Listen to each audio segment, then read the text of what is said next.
Hadratul Mukarramun wal Muhtaramun, para habaib, para alim ulama, para kiai, para ustaz, tokoh masyarakat, wabil khusus sahibul fadilah, guru kita bersama Ad-Da'i ilallah Al-Habib Zain bin Yahya Al-Munawwar, dan juga kepada Al-Habib Muhammad Ibn Zaid Al-Habsyi, dan juga Al-Habib Haidar bin Alwi As-Segaf.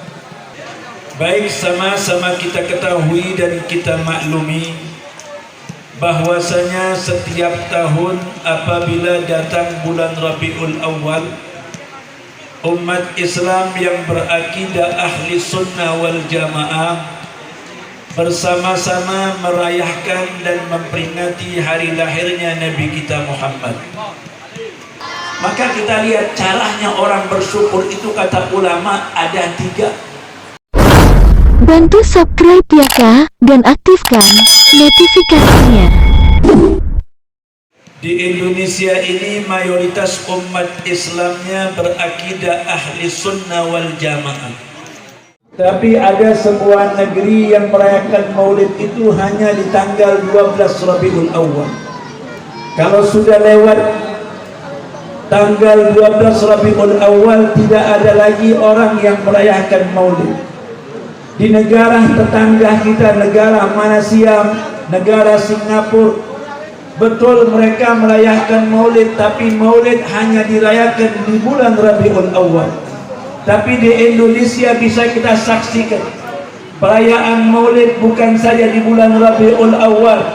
Dari mulai Rabiul Awal nyambung Rabiul Tsani, nyambung lagi ke Jumadil Ula, Jumadil Tsani, bahkan menjelang datangnya bulan Rajab, masih banyak umat Islam di sana sini yang merayakan maulid baginda Rasulullah.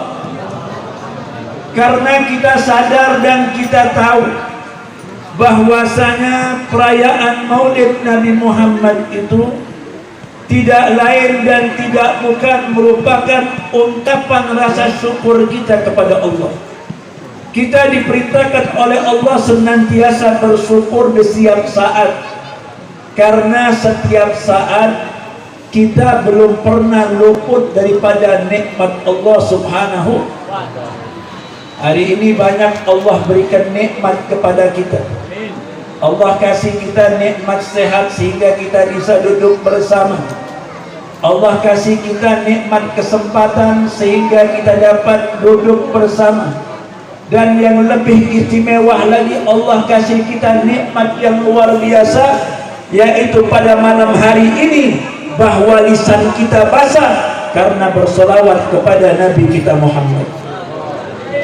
Orang yang lidahnya basah karena solawat ini adalah hamba yang dicintai oleh Allah. Bahkan Al-Imam Tusturi beliau mengatakan, idza ahabballahu abdan yassara lisanahu bis salati ala Nabi Muhammad. Kata Al-Imam Tusturi, kalau Allah mencintai seorang hamba, maka cirinya Allah akan mudahkan lidahnya untuk bersolawat kepada Nabi Muhammad. Saya katakan solawat itu amalan yang gampang. Gampang apa enggak, Bu? Gampang apa enggak? Mudah apa enggak? Kalau gampang, mudah, saya mau tanya, Ibu setiap hari baca solawat berapa kali? 10 kali, 100, 1000 kali. Kalau dikatakan solawat itu adalah amalan yang gampang, solawat itu adalah amalan yang paling mudah, siratnya banyak, gampang kita ingat, maka harusnya setiap hari paling sedikit kita baca solawat sama Nabi Muhammad tidak kurang dari 300 kali. Agar apa? Agar kita dijadikan oleh Allah hamba-hamba Allah yang selalu membaca salawat kepada baginda Rasulullah. Dalam satu riwayat ada seorang sahabat namanya Ubay bin Ka'ab. Ini Ubay bin Ka'ab datang sama Nabi Muhammad. Beliau mengatakan, ya Rasulullah, inni akthiru salatu alaika wa kam aj'alu laka min salati. Kata Ubay bin Ka'ab, saya ini adalah orang yang banyak baca salawat kepadamu wahai Rasulullah. Kira-kira satu hari saya mesti baca salawat berapa kali? Lalu Nabi katakan, qala kaifa syi'ta, terserah engkau kata Rasulullah mau berapa kali. Lalu Ubay mengatakan, qala rubu', kalau begitu 1/4 waktuku akan aku gunakan untuk bersalawat kepada engkau. Nabi balik menjawab, kata Rasulullah, kaifa syi'ta wa in zidta fa khair, terserah engkau, tapi kalau kau tambah lagi itu lebih bagus kata Rasulullah. Lalu Ubay mengatakan, qala nisfu, kalau begitu separuh hariku akan aku gunakan untuk baca salawat kepadamu. Balik lagi Nabi mengatakan, kaifa syi'ta wa in zidta fa khair, terserah engkau wahai Ubay, tapi kalau kau tambah lagi itu lebih bagus kata Rasulullah. Begitu mendengar ucapan Nabi, Ubay mengatakan, idzan aj'alu kulluhu li salatika, kalau begitu wahai Rasulullah, semua waktuku yang tersisa setelah aku melaksanakan kewajibanku kepada Allah akan aku gunakan hanya untuk bersalawat kepadamu wahai baginda Rasulullah. Kita lihat apa jawaban Nabi Muhammad. Nabi Muhammad mengatakan, idzan tufahammuk, kata Rasulullah, kalau orang banyak baca salawat, kesusahannya akan diangkat oleh Allah. Wa tughfaru dzambuk, orang yang banyak baca salawat dosanya akan diampuni oleh Allah. Wa tuqda hawaiduk, orang yang paling banyak baca salawat kepada Nabi Muhammad adalah orang yang hajat-hajatnya akan mudah dikabulkan oleh Allah Subhanahu. Makanya jangan berhenti untuk baca salawat kepada baginda Rasulullah. Kita diberikan nikmat oleh Allah itu sangatlah banyak. Saking banyaknya nikmat Allah, tidak ada seorang di antara kita yang mampu untuk menghitung nikmat Allah. Allah katakan dalam Al-Quran, wa in ta'uddu ni'matallah la tuhsuha, kalau seandainya kalian ingin menghitung nikmat Allah, niscaya nikmat tersebut tidak akan dapat kalian hitung. Dari mulai kita bangun tidur sampai kita tidur kembali, bahkan tidurnya kita itu merupakan nikmat dari Allah. Dari banyaknya nikmat yang Allah berikan kepada kita yang tidak mampu kita hitung, Allah hanya minta satu kepada kita, agar kita senantiasa mensyukuri nikmat-nikmat tersebut.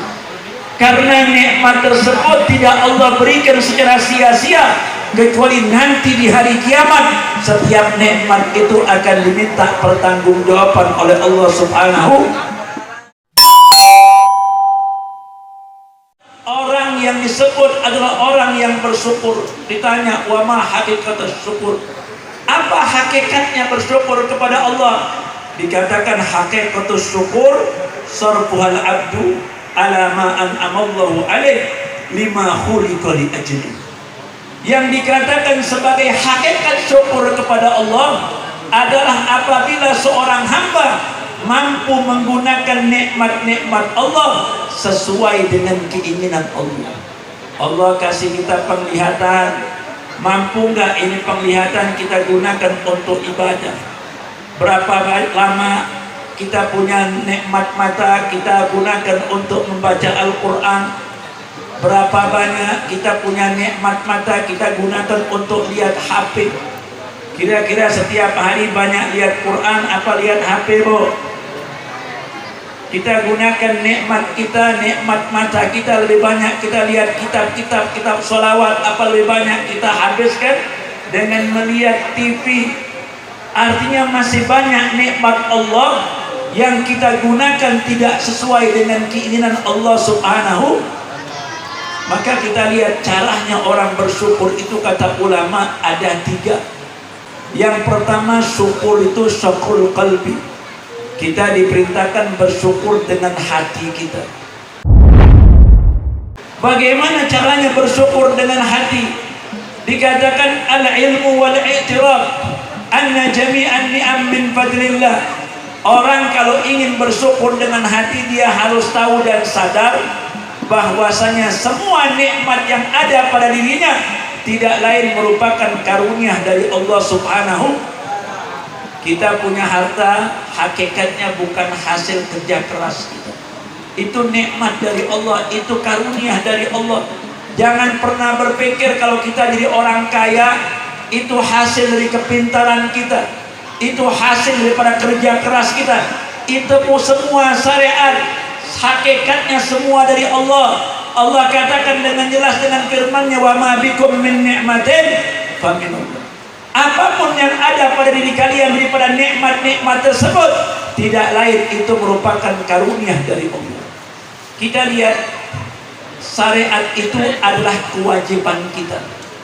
Usaha itu adalah kewajiban kita sebagai hamba Allah. Ikhtiar kita merupakan kewajiban kita kepada Allah. Tapi hasil daripada ikhtiar, hasil daripada usaha tidak lain hakikatnya dari Allah Subhanahu. Jadi kalau orang berpikir bahwa rizkinya itu hasil dari syariatnya, itu berarti orang tersebut sudah mengecilkan Allah Subhanahu. Artinya apa? Artinya syariat itu kewajiban. Kalau rizki itu merupakan kejutan dari Allah Subhanahu. Saya contohkan, kalau kita berangkat haji, kita berangkat umroh, salah satu rukun haji umroh itu ada yang namanya sa'i. Sa'i itu artinya berlari-lari kecil, berusaha dari Sofah ke Marwah. Ini merupakan rukun daripada umroh atau rukun daripada haji. Rukun ini diambil dari peristiwa yang pernah dialami Siti Hajar yang merupakan istri daripada Nabi Allah Ibrahim Khalilullah, ketika ditinggalkan oleh Nabi Ibrahim di dekat Ka'bah di padang belantara, tidak ada kehidupan, tidak ada makanan, tidak ada air sedikit pun.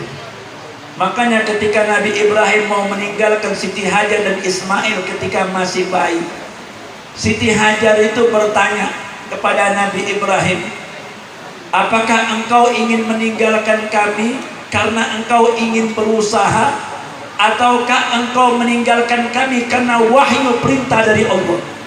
Nabi Ibrahim mengatakan ini perintah dari Allah. Siti Hajar langsung mengatakan, kalau begitu pergilah engkau, tinggalkan kami di sini, biar kami akan diurus oleh Allah Subhanahu. Kita lihat begitu Nabi Ibrahim berangkat, beberapa saat Nabi Ibrahim itu kehausan. Nggak ada air di sana. Jangankan satu cangkir, satu tetes air pun nggak ada di dekat Ka'bah tersebut. Tapi Siti Hajar sebagai hamba Allah, dia berusaha, dia ikhtiar, lari ke Sofah. Mudah-mudahan di Sofah ada air. Dia lari ke Marwah. Mudah-mudahan di Marwah ada air. Lari terus Sofah Marwah, Sofah Marwah sampai 7 kali. Tapi Siti Hajar tidak mendapatkan apa-apa dari hasil usahanya. Dari mana dia mendapatkan? Dia mendapatkan dari kaki Nabi Ismail alaihissalam yang pada saat itu sedang menangis, menghentakkan kakinya ke pasir, ke tanah di kota Makkah, sehingga mancarlah sumur Zam-Zam yang sampai hari ini masih kita bisa minum.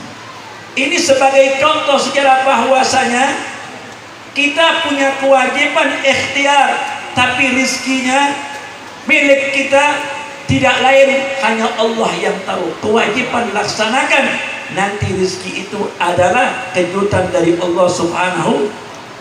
Jadi yang pertama, kita harus bersyukur dengan hati kita, namanya syukur qalbi. Yang kedua, kata ulama, syukur itu harus dengan lisan.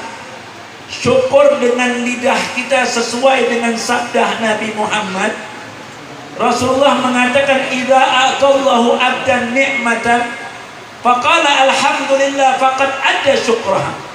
Kalau ada seorang hamba Allah diberikan nikmat oleh Allah, lalu lidahnya mengatakan alhamdulillah, maka orang tersebut sudah memenuhi syukurnya, artinya bersyukur dengan lidahnya. Kita diperintahkan senantiasa mengucapkan kalimat alhamdulillah. Bahkan ulama mengajarkan kita alhamdulillah ala kulli halin. Segala puji bagi Allah dalam segala keadaan. Artinya setiap saat kita selalu diberikan nikmat oleh Allah, maka setiap saat kita harus bersyukur kepada Allah. Orang kalau lisannya selalu mengucapkan kalimat alhamdulillah, itu bertanda orang yang selalu berbaik sangka kepada Allah Subhanahu. Sementara nggak ada amalan yang lebih afdal kecuali orang berbaik sangka kepada Allah dan juga berbaik sangka kepada hamba-hamba Allah. Saya contohkan ada cerita. Dulu diceritakan ada seorang raja. Ini raja punya seorang penasehat, punya menteri yang setiap saat memberikan nasihat kepada raja. Ini menteri punya kelebihan. Dia kalau ada orang mengucapkan kalimat apa aja, jadi kalau dia diajak bicara sama seseorang, kalimat yang pertama keluar dari lisannya tidak lain hanyalah alhamdulillah. Jadi dia kalau diajak orang ngomong, sebelum dia ngomong yang lain, langsung mengatakan alhamdulillah. Sekali waktu dia dipanggil oleh raja. Pada saat itu raja ini sedang mendapatkan musibah. Raja terjatuh, salah satu jarinya raja itu terpotong, harus diamputasi, dipotong. Keesokan harinya menterinya datang, raja bercerita bahwasanya tadi malam dia dapat musibah, salah satu jarinya terpotong. Menteri ini kan biasa kalau ngomong pasti alhamdulillah. Begitu raja bilang jari-jariku terputus, menteri itu mengatakan alhamdulillah. Ini kalimat ini membuat sang menteri, sang raja agak heran dan sedikit agak tersinggung, karena raja menganggap bahwasanya si menteri ini bergembira dengan musibah yang Allah berikan kepada sang raja. Kata raja, kalimat yang keluar dari lisanmu itu kira-kira udah betul apa enggak? Maka ini menteri mengatakan, iya, kalimat ini udah betul, yaitu alhamdulillah. Kata raja, saya bukan lagi dapat nikmat, saya sekarang lagi dapat musibah. Apakah kalimat itu tepat? Dia tetap mengatakan alhamdulillah. Kata raja, kalau kau enggak rubah kalimat itu, resikonya engkau akan saya penjara. Kata menteri, enggak apa-apa, di penjara juga enggak apa-apa, yang penting kalimatnya enggak mau dirubah. Akhirnya menterinya dibawa sama raja ke penjara. Begitu masuk kakinya satu langkah ke penjara, si menteri mengatakan alhamdulillah. Beberapa hari kemudian raja ini pergi berburu, pergi ke hutan. Ya, ketika itu berburu di hutan sendirian sampai kemalaman, sehingga raja ini tersesat, ingin pulang ke kerajaannya, nggak tahu arahnya. Akhirnya ketika malam sudah datang, raja ketemu dengan kelompok yang ada di hutan tersebut, yang mereka tidak mengenal raja. Mereka bukan orang-orang yang menyembah Allah, mereka adalah kelompok yang menyembah matahari, yang setiap tahun mereka memberikan tumbal manusia untuk persembahan untuk dewa matahari. Lagi nyari-nyari persembahan, datang orang asing. Mereka katakan lebih baik orang ini aja yang kita sembahkan untuk dewa matahari. Raja mengatakan, ana malik, saya ini raja, saya ini sultan. Mereka mengatakan, di sini nggak ada raja, di sini nggak ada sultan. Kami punya raja, kami punya pimpinan. Engkau masuk ke tempat kami, maka besok engkau akan kami tumbalkan untuk dewa matahari kami. Pagi esoknya tiang gantungan udah disiapkan untuk sang raja. Rajanya udah nggak bisa apa-apa, hanya pasrah. Begitu tiang gantungan eksekusi mau dilaksanakan, ini kepala sukunya memeriksa keadaan orang yang mau ditumbalkan untuk sang dewa matahari. Begitu dia periksa, dia langsung teriak. Nanti dulu, dia bilang, orang ini nggak bisa kita jadikan sesembahan untuk dewa matahari. Kalau orang ini kita paksakan sebagai sembahan dewa matahari, maka dewa matahari akan murka kepada kita. Orang bilang, kenapa alasannya? Alasannya karena jarinya kurang satu. Itu raja begitu dengar dia selamat dari tiang gantungan gara-gara jarinya nggak ada, yang terbayang di wajah raja adalah lisan menterinya ketika mengucapkan kalimat alhamdulillah. Raja mulai mengerti. Raja dilepas, selamat daripada tiang gantungan gara-gara jarinya nggak ada satu. Dia bergegas pulang ke kerajaannya, bukan langsung ke kerajaan, bukan ke singgasananya.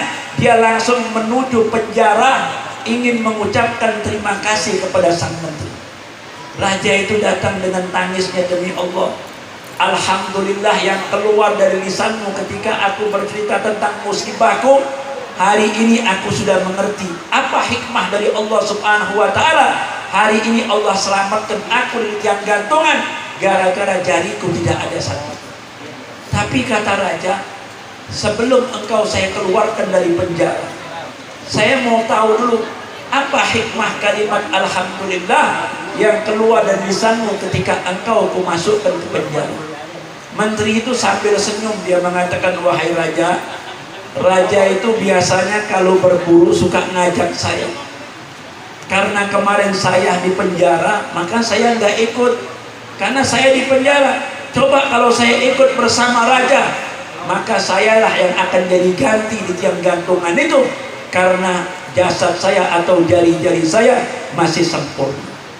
Inilah yang kita lihat, bahwasanya kita harus senantiasa mengucapkan kalimat alhamdulillah. Dan yang terakhir, syukur yang terakhir dikatakan syukrul jawarih. Orang diperintahkan bersyukur dengan anggota tubuh. Syukur ini adalah syukur yang paling susah, di mana kita menggunakan tangan kita untuk mencari keridhaan Allah, menggunakan mata kita untuk ridho Allah, menggunakan langkah kaki kita untuk ridho Allah Subhanahu wa ta'ala. Segala anggota tubuh kita tidak kita gunakan kecuali untuk taat kepada Allah Subhanahu. Kalau kita sudah sanggup, maka kita menjadi orang-orang yang bersyukur kepada Allah Subhanahu. Makanya supaya kita jadi orang yang bersyukur, jangan pernah kita meninggalkan majlis-majlis seperti ini. Dan jangan sampai kita meninggalkan majlis masjid di mana diajarkan ilmunya Nabi kita Muhammad. Karena kita khawatir sekarang ini zaman-zaman fitnah, propaganda Yahudi luar biasa, sehingga orang-orang yang tidak punya ilmu, mereka akan termakan dengan fitnah, termakan dengan propaganda. Propaganda yang paling luar biasa itu nanti kita akan lihat fitnah di mana setiap orang Islam tidak bisa membedakan mana yang hak, mana yang batil. Sekarang apa kita lihat, yang batil seperti samar-samar, yang hak seperti samar-samar, sehingga kadang-kadang yang hak kita anggap batil, sementara yang batil kita anggap hak. Yang baik kita anggap buruk, sementara yang buruk kita anggap baik, karena merupakan propaganda musuh-musuh Islam. Makanya kita pernah dengar doa yang dulu diajarkan oleh guru-guru kita. Setiap kali mau buka majelis ilmu, sering kita dengar mereka mengatakan, Allahumma arinal haqqa haqqa warzuqna ittiba'ah wa arinal batila batila warzuqna ijtinabah. Ya Allah, tunjukkan kepada kami kalau yang hak itu adalah hak supaya kami bisa mengikutinya, dan tunjukkan kepada kami kalau yang batil itu adalah batil supaya kami bisa menjauhinya, dan jangan kau jadikan keduanya samar di atas kami sehingga kami akan mengikuti hawa nafsu. Gak ada orang yang bisa bedakan hak dan yang batil kecuali dengan ilmu yang diwariskan oleh Nabi kita Muhammad. Makanya dikatakan di akhir zaman, kata Rasulullah, sayati 'alan nas zamanun yusbihur rajulu fiha mu'minan wa yumsi kafiran. Nanti kalian bakal lihat suatu zaman nanti orang pagi-pagi masih muslim, sorenya udah kafir, kata Rasulullah. Gak ada yang bisa menyelamatkan kita. Maksiat di mana-mana, kemungkaran ada di mana-mana. Kita lihat fitnah di mana-mana. Yang bisa selamat, kata Rasulullah, illa man ahyallahu bil ilmi. Orang yang selamat itu tidak lain orang yang di dalam jiwa raganya ada ilmu yang diwariskan oleh Nabi kita Muhammad. Makanya nggak ada alasan kita untuk meninggalkan yang namanya menuntut ilmu. Jadilah penuntut ilmu walaupun seminggu sekali. Kalau bisa setiap hari, nggak bisa seminggu sekali, mungkin sebulan sekali. Ya, supaya apa? supaya kita menjadi orang-orang yang senantiasa mendengarkan nasihat ulama, yang ulama-ulama tersebut merupakan pewarisnya Nabi, para Nabi, dan merupakan pewarisnya Nabi kita Muhammad. Orang kalau hadir majlis ilmu itu majlis yang ajaib. Kenapa saya bilang ajaib? Nggak ada sebuah majlis yang kita dijamin pasti diampuni oleh Allah kecuali majlis ilmu. Antum duduk di masjid baca Quran, nggak ada hadis Nabi yang jamin antum pasti diampuni oleh Allah. Antum duduk di mana aja, nggak ada jaminan, tapi ada sebuah tempat yang kata Nabi kalau kita duduk bersama orang berzikir, kita pasti akan diampuni oleh Allah, yaitu majlis zikir dan majlis-majlis yang diajarkan ilmunya Nabi kita Muhammad. Kita kalau ada di majlis ilmu sebentar saja, dikatakan huduru majlis ilmi sa'atan khairun min alfi rakaat. Sebentar kita duduk di majlis ilmu itu lebih baik daripada kita sholat 1000 rakaat. Bukan sama 1000 rakaat, kita sholat sunnah 10 aja kita nggak sanggup, tapi kita dapat pahala yang lebih daripada sholat 1000 rakaat dengan duduk sebentar di majlis ilmu. Wa khairun min i'adati alfa maridin, lebih baik daripada 1000 kita mengunjungi orang sakit. Wa huduru alfa janazatin, dan lebih baik kita menghadiri 1000 jenazah. Dengan hadir sebentar saja, kita lihat majlis ilmu itu adalah majlis yang luar biasa. Majlis yang seperti ini adalah orang-orang yang dibanggakan oleh Allah di hadapan para malaikat-malaikat Allah Subhanahu. Kita kalau ingin dekat dengan Nabi Muhammad di dunianya, jangan pernah kita jauh dari pewarisnya baginda Rasulullah. Makanya dikatakan nadratul alim ibadah. Orang lihat muka alim itu ibadah. Kenapa dibilang lihat muka orang alim ibadah? Karena pandangan kita ini nggak putus dengan yang kita pandang. Orang alim itu dia punya guru, gurunya punya guru lagi, terus nyambung silsilah nadrah akan bermuara kepada wajah yang paling mulia, yaitu wajahnya Nabi kita Muhammad. Jadi jangan pernah remehkan pandangan kita dengan orang-orang berilmu, karena kadang-kadang dengan pandangan mahabbah, dengan pandangan ihtiram, kita mendapatkan sir dari Allah Subhanahu. Bantu subscribe ya kak, dan aktifkan notifikasinya. Sebagai penutup saya akan bawakan cerita. Yang cerita ini diceritakan oleh Abu Yazid Muhammad bin Ali al-Maliki di dalam pembukaan kitab beliau, yaitu Da'akhirul Muhammadiyah. Beliau menceritakan tentang Al-Imam Abi Yazid Al-Bustami. Ini Imam Abi Yazid Al-Bustami seorang wali besar, seorang wali kutub, ya. Beliau bernama Taifur, dikenal dengan sebutan Abi Yazid Al-Bustami. Diceritakan ketika Al-Imam Abi Yazid ini meninggal dunia, beberapa tahun Imam Abi Yazid dikuburkan. Ada rombongan raja yang berziarah ke makamnya Al-Imam Abi Yazid. Ini raja ziarah ke makamnya Al-Imam Abi Yazid. Setelah ziarah, raja itu bertanya dengan orang-orang yang duduk di makam Al-Imam Abi Yazid dengan mengatakan, man adraka minkum zaman Abi Yazid Al-Bustami. Kata raja, kira-kira dari kalian ini ada nggak yang pernah berjumpa dengan Al-Imam Abi Yazid? Wa usyira ila syaihu kabir as-sinni. Orang yang duduk itu menunjukkan satu orang yang sudah tua, yang dikatakan bahwa orang tua itu merupakan salah satu muridnya Al-Imam Abi Yazid. Raja begitu lihat ada di situ ada muridnya Al-Imam Abi Yazid, raja langsung berkata, alhamdulillah, segala puji bagi Allah. Walaupun mata saya belum pernah memandang Al-Imam Abi Yazid, tapi hari ini saya memandang orang yang pernah memandang Al-Imam Abi Yazid. Begitu dia lihat muridnya, langsung raja itu mengatakan, tolong sampaikan satu kalimat saja yang pernah kau dengar langsung dari Al-Imam Abi Yazid. Lalu orang ini mengatakan, dulu Al-Imam Abi Yazid sebelum meninggal dunia, dia berkata kepada saya, manzara qabri lam tuhrikhun nar.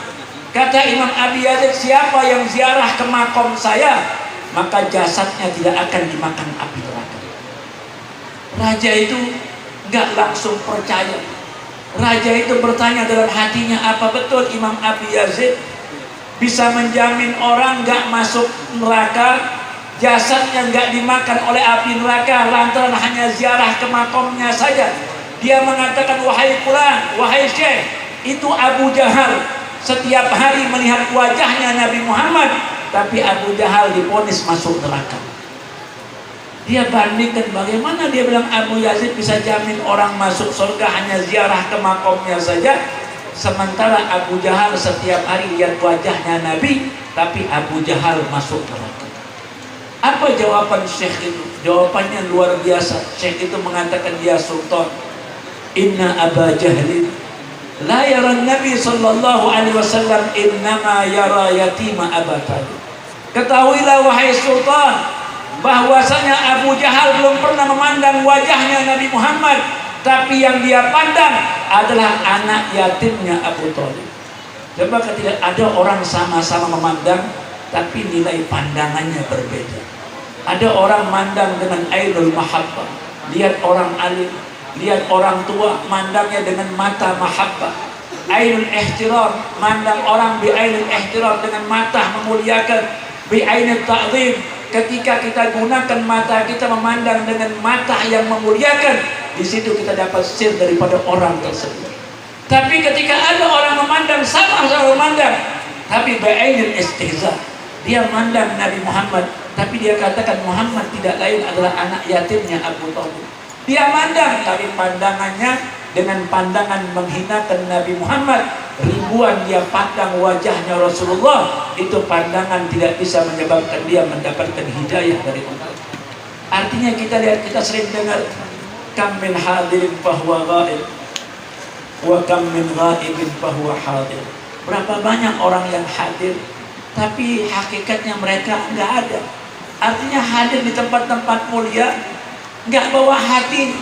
Kadang-kadang kita datang ke makom aulia, yang ada dalam benak kita hanya urusan dunia, urusan yang kita sudah dijamin oleh Allah yang kita bawa, sementara urusan akhirat, urusan surga nggak pernah kita bawa ketika kita datang ke makom-makomnya wali, padahal itu belum dijamin oleh Allah. Ini ada orang kadang-kadang datang ke rumah kiai, niatnya kepengen kaya, ziarah ke makom Rasulullah, kepengen kaya, semua dihubungkan dengan dunia. Padahal dunia itu sudah dijamin oleh Allah. Kenapa kita risau dengan sesuatu yang sudah dijamin oleh Allah? Harusnya kita datang ke rumah wali, datang ke makomnya para wali, tujuannya apa? Kepengen ridho Allah, kepengen masuk surga. Betul apa enggak? Artinya seperti, kalau kita datang ke makomnya wali hanya dengan niat supaya tanah kita laku, berarti ente sudah membawa sesuatu yang remeh di mata Allah Subhanahu. Dulu ada orang datang ke Imamul Haddad. Orang ini datang dalam hatinya, kalau Habib Abdul Haddad ini seorang wali, saya ingin makan korma ajwah, kata orang itu dalam hati.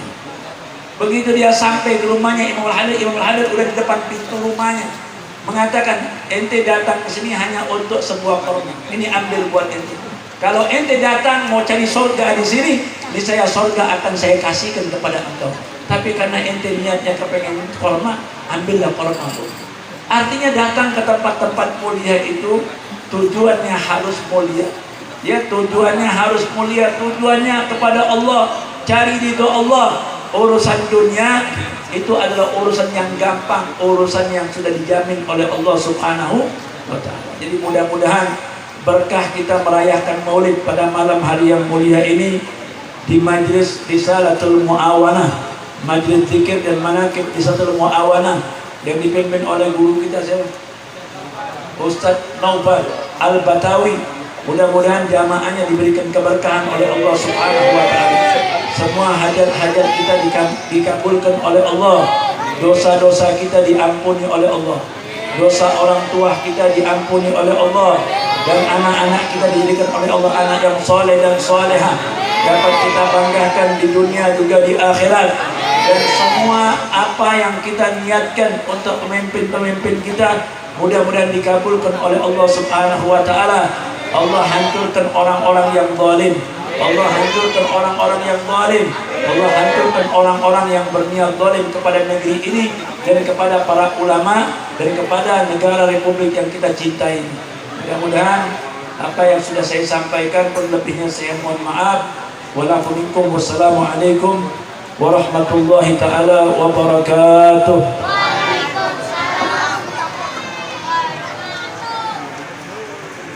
Bismillahirrahmanirrahim. Assalamualaikum warahmatullahi wabarakatuh. Alhamdulillah, kita telah mendengar tausiah dari Al-Habib Anis bin Husin. Semoga Allah Ta'ala menurunkan rahmatnya kepada kita hari ini. Dan kebetulan hari ini juga hujan, ya, hujannya hujan rintik-rintik. Semoga menambah keberkahan kita dan menjadikan doa kita diterima oleh Allah Subhanahu wa taala dan juga dikabulkan semua hajat-hajat kita, diluaskan rezeki-rezeki kita, dipanjangkan umur-umur kita, dimenangkan perjuangan-perjuangan kita, disehatkan guru-guru kita, diberikan manfaat pada kita semua supaya kita mendapatkan taufik dan hidayah dari Allah Subhanahu wa taala. Marilah kita angkat tangan-tangan kita memohon kepada Allah Subhanahu wa taala. Pada malam ini kita bertawassul kepada Sayyidina wa Habibina wa Rasulina wa Syafi'ina wa Qudwatina wa Muallimina wa Murabbina Sayyidina Muhammadin wa ala alihi wa ashabihi ajma'in.